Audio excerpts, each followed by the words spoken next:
Olá, boa noite. No dossiê Antena 10 de hoje, você vai acompanhar uma entrevista exclusiva com um dos mais experientes jornalistas do Brasil. Paulo Henrique Amorim fala da sua carreira, como foram suas experiências nas TVs Globo e Bandeirantes, e fala ainda das polêmicas criadas em função de críticas que foram feitas a políticos, empresários e jornalistas. Paulo Henrique analisou a crise econômica e as dificuldades políticas que estão na ordem do dia. Por último, ele fala sobre o futuro da comunicação e do papel de protagonismo que a internet vai exercer no jornalismo. No ar, dossiê Antena 10.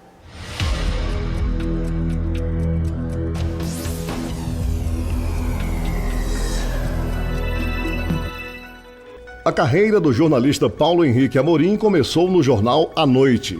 Passou a maior parte da sua vida trabalhando nos Estados Unidos, onde era repórter e correspondente internacional nas revistas Realidade e Veja, e depois da Rede Globo. Cobriu eventos com repercussão internacional: a eclosão do vírus Ebola na África, a eleição e a posse do ex-presidente norte-americano Bill Clinton e o terremoto de Los Angeles em 1994. Em 1996, saiu da Rede Globo e em 1997 foi contratado pela Rede Bandeirantes, onde apresentou o Jornal da Band e o programa político Fogo Cruzado. O Tribunal Superior Eleitoral concedeu a Luiz Inácio Lula da Silva o direito de resposta na Rede Bandeirantes. Em 1999, foi contratado pela TV Cultura, onde apresentou o talk show Conversa Afiada, produzido por sua empresa PHA Produções, até o final de 2002.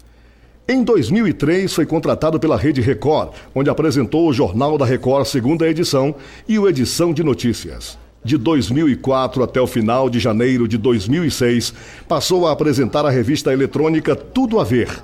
Desde fevereiro de 2006, apresenta o programa Domingo Espetacular. Você não pode perder! Paulo Henrique explica como foi a sua saída da Rede Globo e faz questionamentos sobre a linha editorial da emissora. A saída da Globo foi uma saída profissional. Eu saí da Globo para ganhar o dobro. Eu era do escritório da Globo em Nova York e eu achei que já tinha cumprido um prazo razoável. Depois de 6 anos, quase 7 anos, eu não queria mais ficar nos Estados Unidos, porque a partir de certo ponto você acaba se radicando lá de uma maneira irreversível. A sua filha casa, você compra um cachorro, aí tem uma casa de campo, faz uma churrasqueira, quando você vê, você não consegue sair de lá. E eu sempre quis voltar para o meu país, o meu projeto de vida, meu projeto profissional sempre foi o Brasil, com os brasileiros, na minha língua, e a partir de certo ponto aconteceu que eu já não me identificava com os problemas de lá. Eu já não me interessava mais pelo que estava acontecendo nos Estados Unidos ou em Nova York, eu queria saber o que estava acontecendo no meu país. E eu recebi uma proposta da Bandeirantes para vir dirigir o jornal deles, o Jornal da Band, para ganhar o dobro. Queria voltar para o Brasil. Para ganhar o dobro, eu vim embora. O último agradável. Exatamente. E aí, o que aconteceu? Eu faço críticas ao trabalho da Globo desde que eu estava na Globo. Só que naquela época eu não tinha blog, nem podia fazer, porque eu estava na Globo. Eu faço crítica, mas não é só a Globo.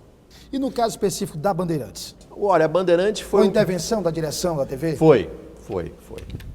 A partir de que ponto começou a ficar ruim essa relação, Paulo? Eu acho que o ponto de quebra da confiança da família Saad comigo foi no momento em que eu denunciei um esquema no governo Fernando Henrique, um esquema em que a Petrobras ia financiar a Odebrecht para a Odebrecht comprar a Petrobras. Interessante, né? A Petrobras dava dinheiro para a Odebrecht comprar a Petrobras. Aí eu comecei a chamar esse episódio de Petrobrecht. E acontece que a Petrobras era uma das patrocinadoras do programa. O presidente da Petrobras naquela época era o senhor Joel Renault, e ele tirou o patrocínio do programa e a partir daí a minha relação com a empresa ficou muito difícil. Eu acabei sendo mandado embora quando ainda faltava um ano de contrato. Fui para a justiça, ganhei na justiça, 8 anos depois. E está tudo certo. Agora, um outro caso também, que foi em 2008, na sua passagem pelo IG, que foi um caso onde você denunciou a fusão da Brasil Telecom e da Oi, muito parecido com esse caso da Bandeirantes. Também é. Alguns dos acionistas do IG eram fundos de pensão, do Banco do Brasil, da Petrobras e da Caixa Econômica Federal.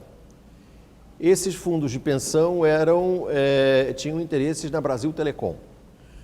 E essa Brasil Telecom tinha sido entregue pelo Fernando Henrique Cardoso ao banqueiro Daniel Dantas. Acontece que os fundos de pensão mandaram Daniel Dantas embora por incompetência, consideraram que a gestão dele não era uma gestão competente.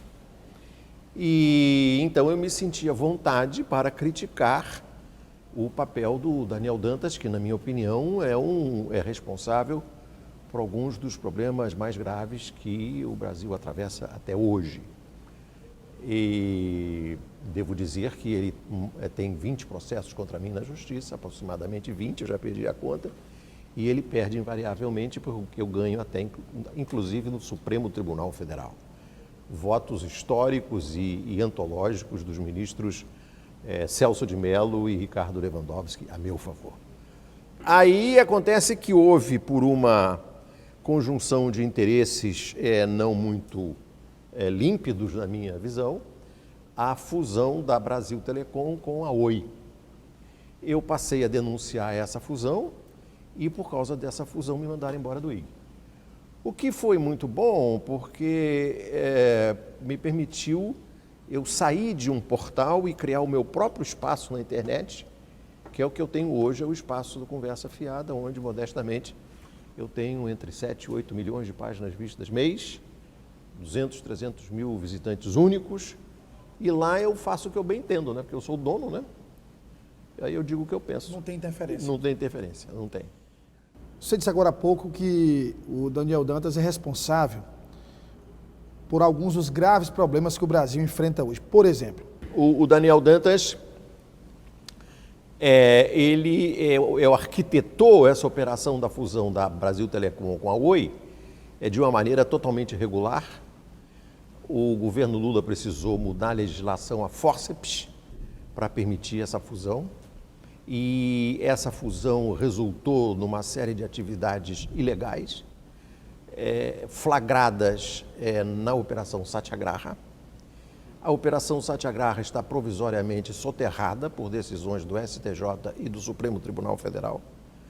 É possível que a história desse afundamento, desse soterramento, venha a ser conhecida agora, com a participação do Tiaguinho Cedras, o filho de um ministro do Tribunal de Contas, que está citado na Lava Jato, e ele foi advogado do Daniel Dantas na época em que o Daniel Dantas conseguiu afogar a Satyagraha no STJ, Superior Tribunal de Justiça. Então, com a colaboração possível do Tiaguinho Cedras, provavelmente a gente vai ter uma ideia mais precisa de qual foi o percurso dessas decisões nos tribunais superiores do país. Um outro episódio polêmico da sua carreira envolve um processo movido contra ele pelo jornalista Heraldo Pereira. A acusação de racismo caiu na justiça. Caiu na justiça no civil. Ele fez um acordo comigo na justiça civil em que ele reconhece que eu não fui racista. Ele assinou. No crime, existe uma discussão pendente ainda em grau de recurso sobre se a ofensa racial prescreve ou não. A Constituição diz que prescreve, que você tem um prazo para reclamar do que chama de uma ofensa.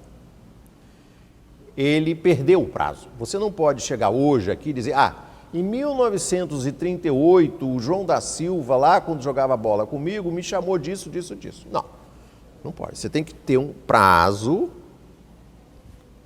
no qual você se sente ofendido. É o que diz a Constituição. Ele perdeu o prazo. Acontece que por essas circunstâncias do processo judicial no Brasil, ele perde, ganha, ganha, perde, perde, ganha, ganha, perde, e nós estamos no momento numa discussão, se não me engano, no degrau do Superior Tribunal de Justiça, mas como a Constituição é muito clara, eu vou ganhar. Sobre a crise política e econômica do Brasil, Paulo Henrique Amorim atribui a parte da imprensa uma cobertura tendenciosa com o objetivo de causar mais instabilidade no governo da presidente Dilma. Em primeiro lugar, a gente tem que distinguir a realidade efetiva da realidade que a gente lê na chamada mídia tradicional brasileira. Tem que ver o que está acontecendo em oposição àquilo que eu chamo no meu blog, Conversa Fiada, de PIG, o Partido da Imprensa Golpista. Na minha modestíssima opinião, a Folha, o Estadão, a Veja, que eu chamo de detrito sólido de maré baixa, o Estadão, a Folha, a Veja e os diversos produtos da Rede Globo são aquilo que se pode chamar de Partido da Imprensa Golpista. Eles são contra qualquer governo trabalhista. Eles foram contra o Getúlio, foram contra o Jango, foram contra o Brizola, foram contra o Lula, foram contra a Dilma e serão contra todos aqueles que forem trabalhistas. Eles, no tempo da Inconfidência Mineira, o Partido da Imprensa Golpista seria a favor de Silvério dos Reis, porque eles estariam a favor da coroa portuguesa, como hoje são a favor dos Estados Unidos. No tempo da insurreição pernambucana, eles seriam a favor do Calabar, porque o Globo, a Folha, o Estadão e a Veja defenderiam a coroa holandesa, como hoje defendem os Estados Unidos, como no passado defenderam a Inglaterra, porque eles não acreditam no Brasil. Eles, na verdade, odeiam o Brasil. Eles não conhecem o Brasil. Eles não saem de São Paulo.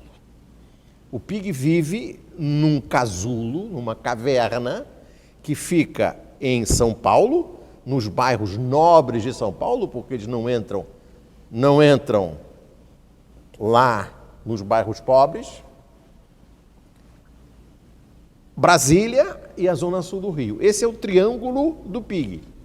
Eles não conhecem Teresina, não conhecem o Luiz Eduardo Magalhães, não conhecem Palmas, não conhecem o Belém do Pará, não sabem onde fica Itaqui, nunca ouviram falar em soja no sul do Piauí, não sabem que o Piauí tem minério de ferro, não sabem que o Piauí tem algumas das melhores faculdades e serviços, Teresina tem um dos melhores serviços de saúde do Brasil.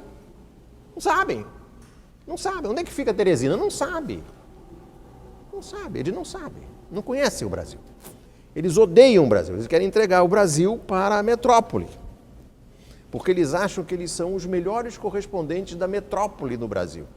É a história daquele argentino, tinha um argentino muito famoso que era tão anglófilo, que ele ia na banca de jornal, no bairro dele, na Recoleta, em Buenos Aires, comprava o Times de Londres, olhava qual era a previsão do tempo em Londres, e se tivesse chovendo, ele em casa pegava o guarda-chuva. São esses caras, são esses paulistas, né? Que eu chamo de paulistas, com esse SX de carioca, paulista. São eles. Eles não gostam do Brasil e eles têm uma dificuldade de entender o processo da democracia. Para eles, a Dilma não ganhou. Como a Dilma não roubou, e não há como provar isso, ela não vai ser impeachada. Porque tem que ter um roubo, tem que ter um fato material que ela tenha cometido no exercício do cargo que começou com a eleição de 2014. Se a Dilma roubou quando ela era do VAR Palmares, lá em 1928, não interessa. Se ela roubou o cofre do Ademar, não interessa. Tem que ter roubado a partir do dia 1º de janeiro de 2015 para poder impeachar ela. Sobre a acusação de que a presidente cometeu pedaladas fiscais, o jornalista disse que essa é uma prática comum que aconteceu também em outros governos. A Dilma fez pedalada fiscal tantas quanto fez o Pedro Álvares Cabral, o Pedro I, o Pedro II, todos os presidentes da República Velha, o Vargas fez pedalada, Fernando Henrique fez a maior pedalada de todos os tempos. Ele foi eleito com o compromisso de não desvalorizar o real. E uma semana depois de reeleito, numa reeleição que ele comprou,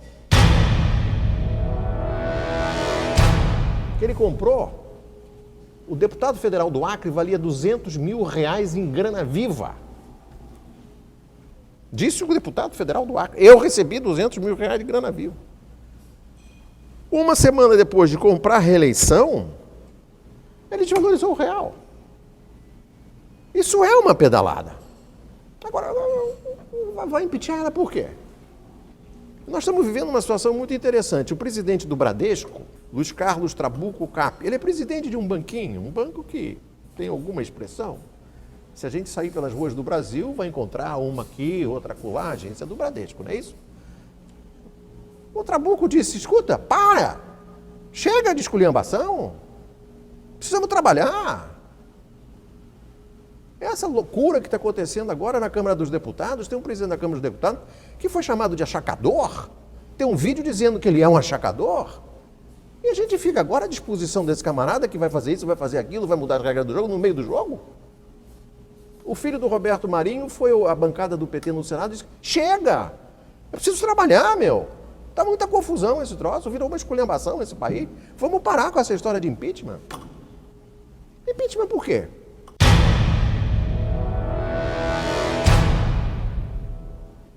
Ué, não está satisfeito? Ganha a eleição de 2018.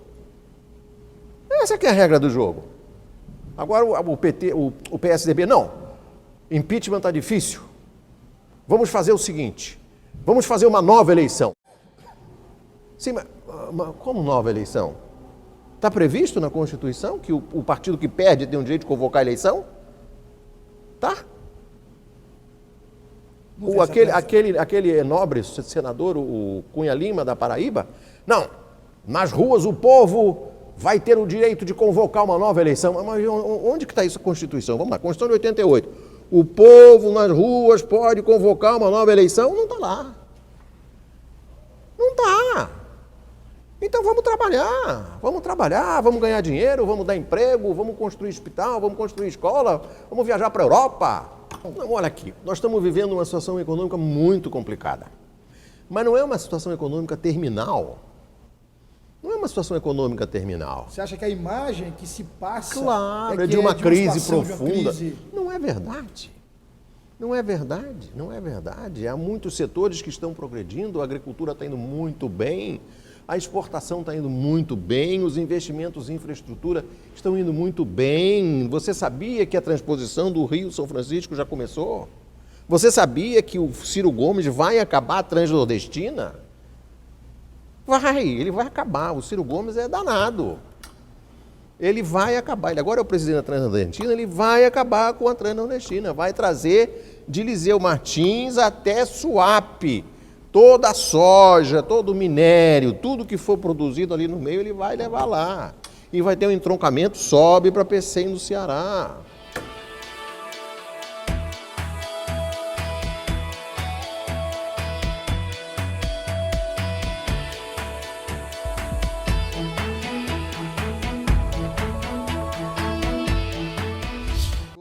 Paulo Henrique Amorim continua falando da crise política do país.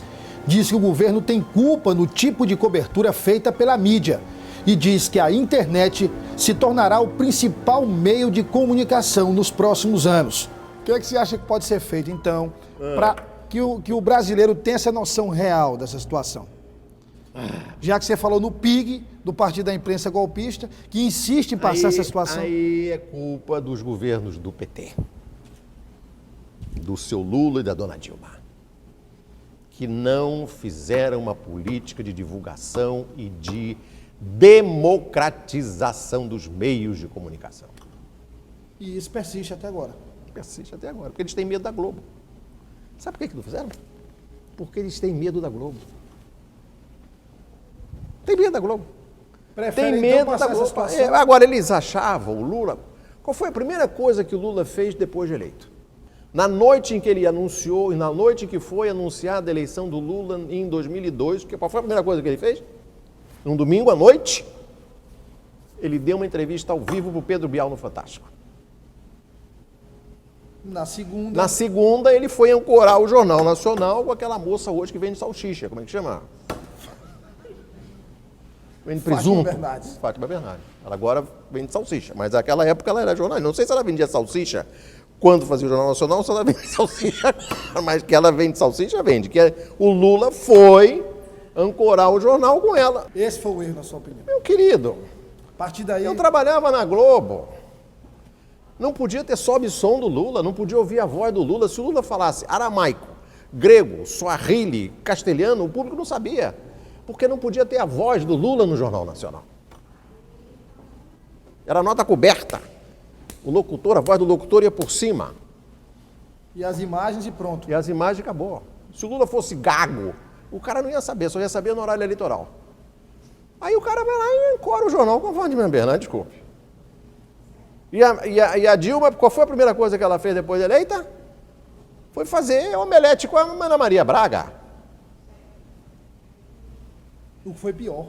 Outro dia aí subiu o tomate e apareceu a Ana Maria Braga com um colar de tomate. Aí eu falei no meu blog, no dia que o pepino subiu, o que ela vai fazer? Colado. Se pega, se o tomate sobe, ela põe no pescoço, se o pepino sobe, o que ela...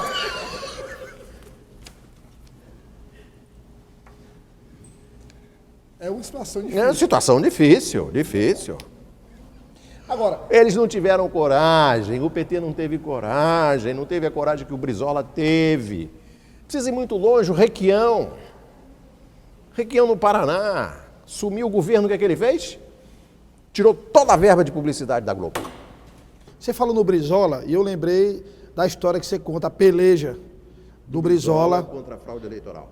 O que é que você pode revelar, Paulo, das suas pesquisas, das pessoas com as quais você conversou, das dificuldades que o Brizola enfrentou nessa época? Eu escrevi um livro chamado Plim Plim, a peleja do Brizola contra a fraude eleitoral, que foi uma operação montada com a Rede Globo, com a cumplicidade da Rede Globo, para roubar a eleição do Brizola, governador do Rio, em 1982. Eles iam roubar a eleição no computador que fazia a totalização dos votos. A eleição era o chamado voto camarão, você votava no governador e tinha que votar até no vereador no mesmo partido, que foi uma maneira de ferrar o Brizola. Ele ganhou, e aí o que eles fizeram? A eleição era toda ela apurada manualmente, mas totalizada no computador. O SNI da época dos militares, associado lá com um bando de pilantras, associado ao Globo, jornal Globo, montou uma forma, criou um diferencial delta para estabelecer que para cada voto do Brizola, ou cada voto do Brizola, tantos votos iam para o branco. Porque com o argumento, ou branco ou nulo, com o argumento que o povo não ia saber usar o voto camarão. O povo ia chegar lá e errar o partido e anular o voto. O que aconteceu? Na verdade, o povo chegava lá, votava no Brizola e votava em mais nada, para não correr o risco de errar. Então, eles iam com o diferencial delta tomar a eleição do Brizola. E eu descrevo esse processo todo nesse livro, Plim Plim, a peleja de Brizola contra a fraude E o eleitoral. Brizola teve coragem de peitar. Peitou. Tentativa de... Brizola entrou no estúdio da Globo. Ele entrou no estúdio da Globo. E ao vivo ele desafiou a Globo. E saiu do estúdio da Globo aplaudido. Agora, o Brizola tinha uns instrumentos anatômicos que o PT não tem.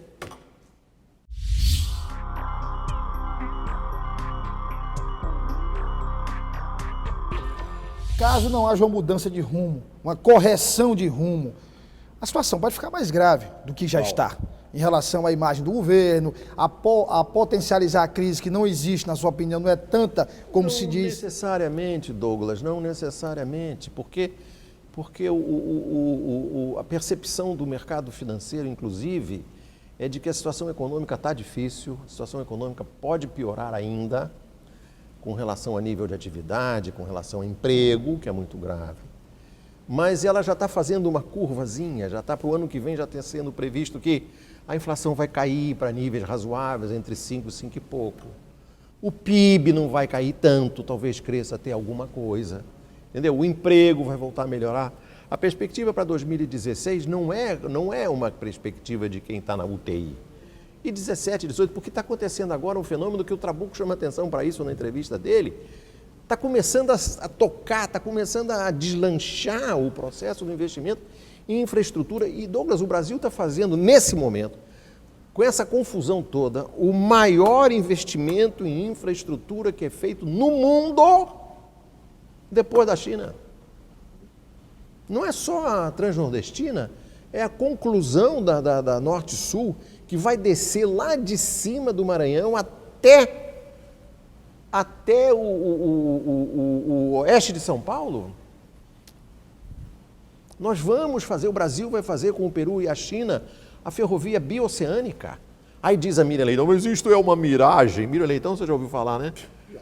No meu blog eu chamo ela de urubóloga. Urubóloga. Ela tem uma plantação de urubu. Ela cria urubu. Então ela é urubóloga. Aí ela diz assim, vai ser uma miragem. Não vai ser, sabe por quê? Quem precisa da bioceânica não é o Brasil, é a China. 1,3 bilhão de pessoas precisando se alimentar 3 vezes por dia. E cada vez precisando mais de proteína animal. Portanto, precisa da soja do Piauí, precisa do milho, botar junto soja com milho e dar uma galinha. Juntar soja com milho dá um porco. Quem precisa é a China.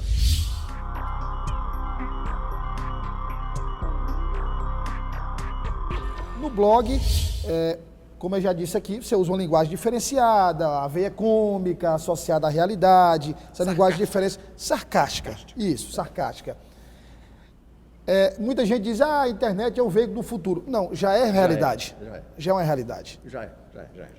Você concorda, Paulo, que uma das grandes mudanças na internet é pegar o jornalista e trazer o jornalista para a realidade, no sentido de que o jornalista deixou de ser o dono da informação? Perfeita a sua definição. Muito feliz, muito feliz. Tirou o jornalista da cadeirinha dele, lá na rua Lopes Quinta, no Jardim Botânico, e botou ele no meio da rua, para cuspirem nele, xingarem, reclamarem, os comentários que os internautas fazem, seu idiota, seu burro. Você comete um errozinho de digitação. 1 minuto depois tem 3 internautas corrigindo você. É sensacional. Imagina sobre observações sobre conteúdo, sobre erros de análise, erros de interpretação.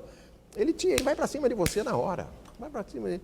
Esse é um debate. E outra coisa, você comenta uma coisa que eu digo lá, por exemplo, o futuro da soja na região do Mapitopá e a construção do porto de Itaqui, terminal graneleiro de Itaqui.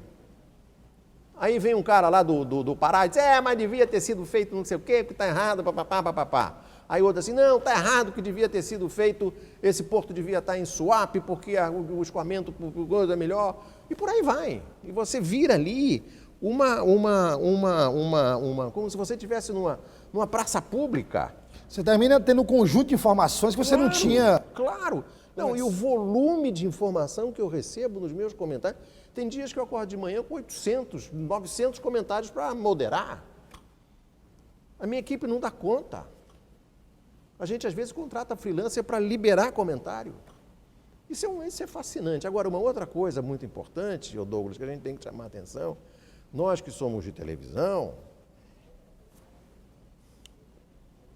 temos que ficar muito atentos, porque o vídeo na internet, a comunicação por vídeo na internet, através do celular, a postagem através do YouTube, isso é uma linguagem muito poderosa, muito forte, que nós, profissionais de televisão, que sustentamos as nossas famílias, temos que prestar atenção a essa linguagem e copiá-la também, e fazer com que os nossos produtos na televisão tenham essa rapidez, essa agilidade, esse frenesi que hoje é a demanda.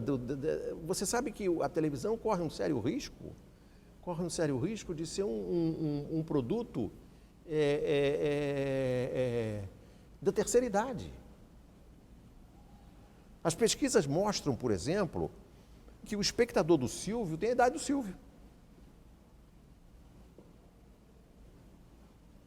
Porque o Silvio é um gênio da comunicação, mas tem que renovar, tem que falar com a filha do Silvio, com a neta do Silvio.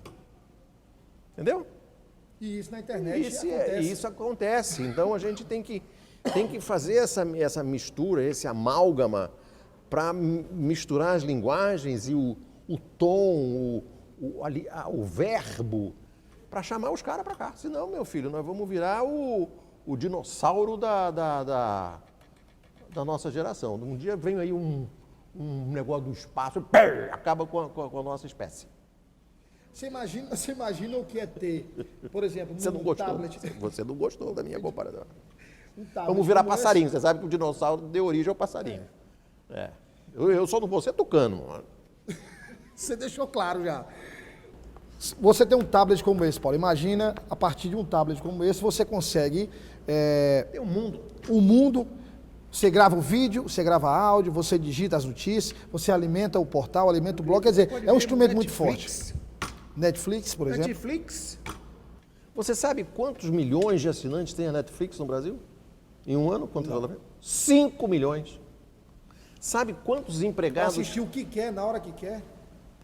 Você sabe quantos empregados tem a Netflix da América Latina inteira? Diga o número aí. Não tenho ideia.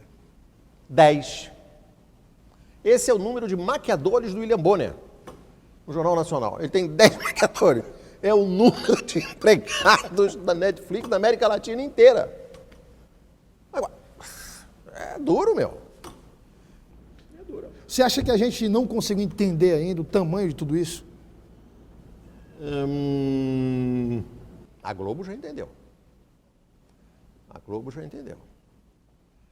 Já entendeu porque ela foi ao Supremo e está tentando fazer com que o Brasil vire a Coreia do Norte. Que é o seguinte, a Globo está tentando conseguir no Supremo que os vídeos postados na internet se submetam à mesma regra que ela tem na TV aberta. Que é uma maneira de me ferrar no TV afiada, mas ferrar também o YouTube. Ferrar o Netflix, o vídeo do Facebook. Ou seja, a Globo quer fazer com que a Terra pare de girar em torno do Sol. Ou então que o Brasil vire a Coreia do Norte. É uma hipótese também, a gente virar a Coreia do Norte, né? A Globo pode tentar conseguir isso. Então, na sua opinião, esse é um sinal de que ela entendeu bem o tamanho Ela entendeu o tamanho da encrenca. Mas é um outra coisa que o nosso espectador talvez não saiba. Você sabia que o Google é hoje o segundo maior destino de publicidade no Brasil? O primeiro destino da publicidade do Brasil é a Globo. O segundo, lamentavelmente, não é o Domingo Espetacular, nem a TV Antena 10. É o Google. É o Google. O Google vai googlar a Globo. Porque as pessoas estão percebendo que a audiência do Google é mais eficaz do que o da Globo. Na Globo, você põe um comercial na Globo, é você soltar um foguete sem saber para onde vai dar. Pode cair tanto no Maranhão, como pode cair no Afeganistão. Você não sabe onde vai cair. O Google não, você chega assim, eu quero que esse banner aqui seja veiculado às 3 horas da tarde para mulheres entre 15 e 20 anos na cidade de Teresina. Público específico. Acabou. É a segmentação total. E um crescimento que vai ocorrer a partir do momento em que começar a haver o acesso à internet, o acesso gratuito, a melhoria do sinal, que é inevitável. A democratização da banda larga. Nos Estados Unidos, companheiro, TV e jornal, acabou. Só sobrevive de nicho. O jornal dos caçadores de leopardo em Bengala. Aí esse jornal. A revista dos velejadores no Caribe Leste. Tá. Veja, isto é, isso tudo vai pro saco. Já foi, né? Jornal impresso, é utilizado para as necessidades biológicas dos cães e dos gatos. É a nova utilidade do jornal impresso. Rádio. Tudo bem. Sobrevive. TV por assinatura, mais ou menos. Porque hoje você não precisa mais fazer TV para assinar o cabo para ter acesso a vários produtos que você consegue sem cabo. Aqui, ó. TV aberta. A publicidade da TV aberta estava saindo dos jornais e das revistas. Mas a necessidade de botar a publicidade na internet, no Google, aumentou tanto que estão começando a tirar a publicidade da TV aberta. Porque já tiraram tudo que tinham que tirar de jornal e revista. A bola da vez é a TV aberta. Estão começando a corroer. É por isso que eu tenho, não sei se você sabe, mas eu tenho lá na Conversa Fiada um informante muito importante que fala comigo com muita frequência. É o Valdir Macedo. O Valdir Macedo é um informante que eu tenho que diz que não está interessado em comprar a Globo.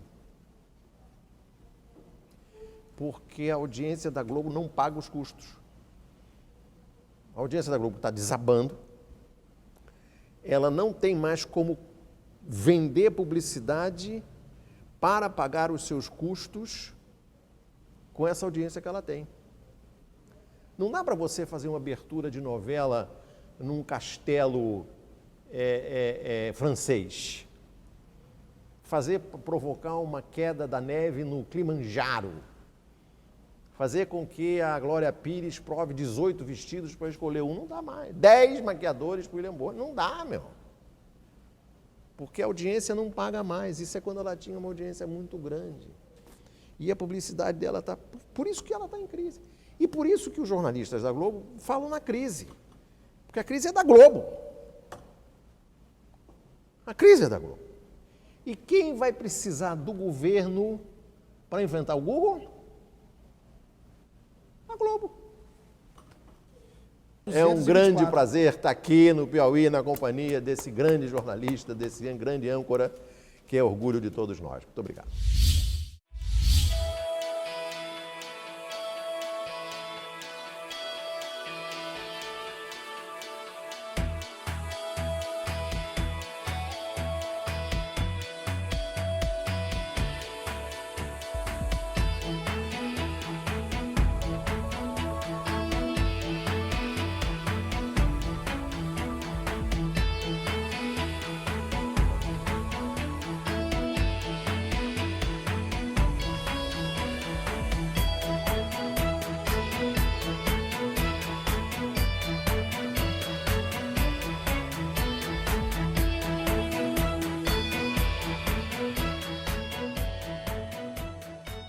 Você vai ver no próximo Dossiê Antena 10.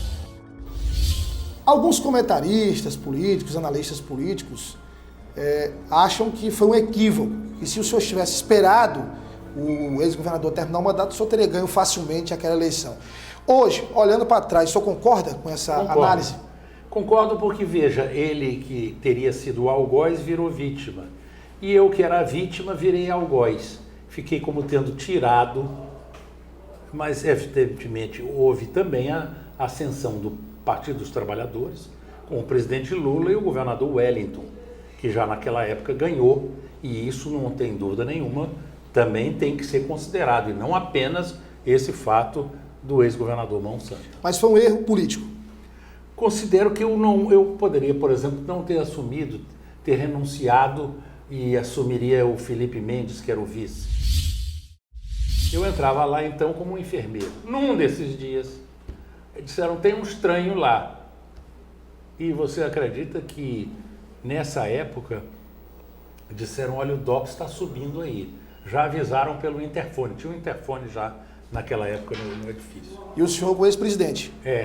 E aí eu tive que me esconder num quarto de empregada. Me puseram dentro de um armário O DOPS veio, vasculhou tudo, não achou nada e eu tive que ir dormir lá esse dia. E não esqueça, nosso encontro está marcado para a próxima sexta-feira, às 7 da noite. Muito obrigado pela sua audiência, uma boa noite, um bom fim de semana e fique agora com Pedro Alcântara e o Conversa Franca.